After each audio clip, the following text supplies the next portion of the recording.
Hello, ladies and gentlemen. Time for the weekly embarrassment. We're going to be doing Heroes for Hire, number 4. That on the cover right there is Misty Knight, looking great as usual. So let's jump right in. So, a little bit about the cover, actually. I was very impressed with it, actually. I really enjoy the art. Now, one thing about it is there's a lot. The team that put this comic together is very big. Braithwaite and Schwager were the ones that put together the cover, and this is the main cover. The variant cover is totally two different artists, but the writers themselves are Abnett and Lanning. I guess they're sharing writing duties for this, as well as we have a trio, more like a quintet of for the artistic team altogether, including Atkins, Bushman, and Ramos. So. All that said, the title of this comic is No Strings, and needless to say, there's just so many different artists that sometimes that can be a little distracting. You can actually tell the difference in the art, mainly from the first portion of the comic. I think it's the same.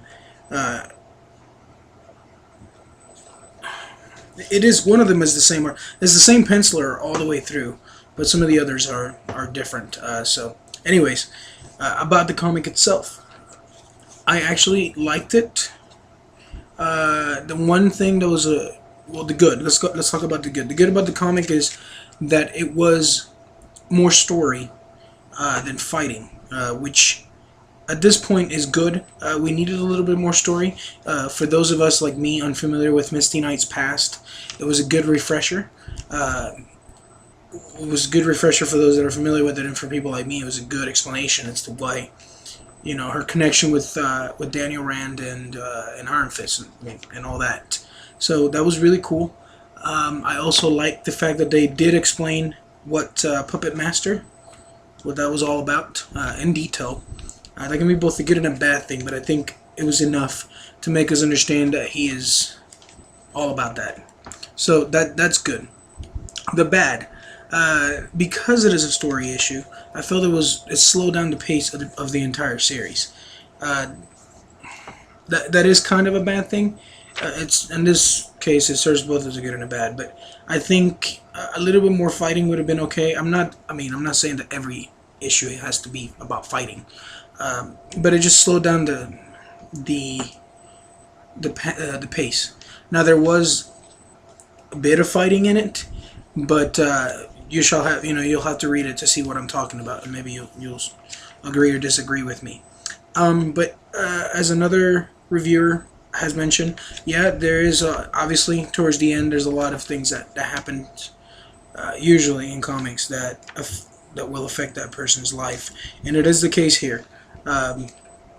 We get some advancement as far as how it will all pan out for Misty Knight. So the art, well, as I already mentioned, the artistic team is so massive that the art itself was a little distracting.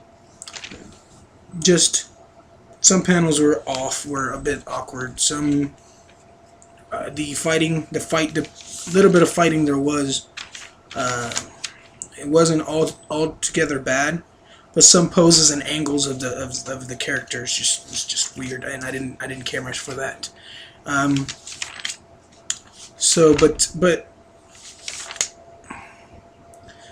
like what I was talking about, the reminder. This is a little bit of that reminder, of the past of Misty Knight and Iron Fist. Personally, I was gonna say I do prefer the new suit for Iron Fist over that suit there.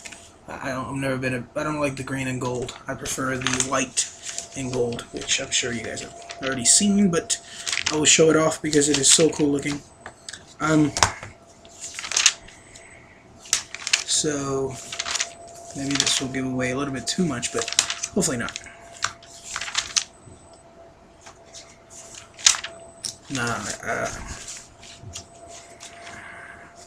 Here. There's the white and gold versus the yellow and green. So I prefer that better. I know it just happened just recently in Avengers, but I prefer that. So overall, I think I will give this a really a 4 out of 5. There was just the pace, slowing down that pace was just I'm not a bit. I didn't like that. So, 4 out of 5. Go pick it up now. In my comic book store, my local one here, we're having to fight for this. The guy there is having to reorder many of these because I think he's just ordering too little and not thinking the series is very popular. But here it is. It actually is a very popular series, and most of us have to fight for it. So I'm glad that I got this today. If not, I would have ended up having to go to Hastings. I'm not a big fan of going to Hastings because I actually like to support my local comic book store. So, anyways, this is really the only issue I picked up today, apart from some Amazing Spider-Man back issues. So I might do another one, maybe on the Spider-Man stuff, which is the Origin of the Species, is what I ended up picking up, that series from 642 up. But I will do some more written ones. I know some friends of mine ended up picking up some other issues, such as X Factor and other stuff that came out this week. So I will maybe bum it from them and maybe do a free written reviews, since I can't really take the comic book home with me. So hope you enjoy these, and I shall talk to you later. Bye.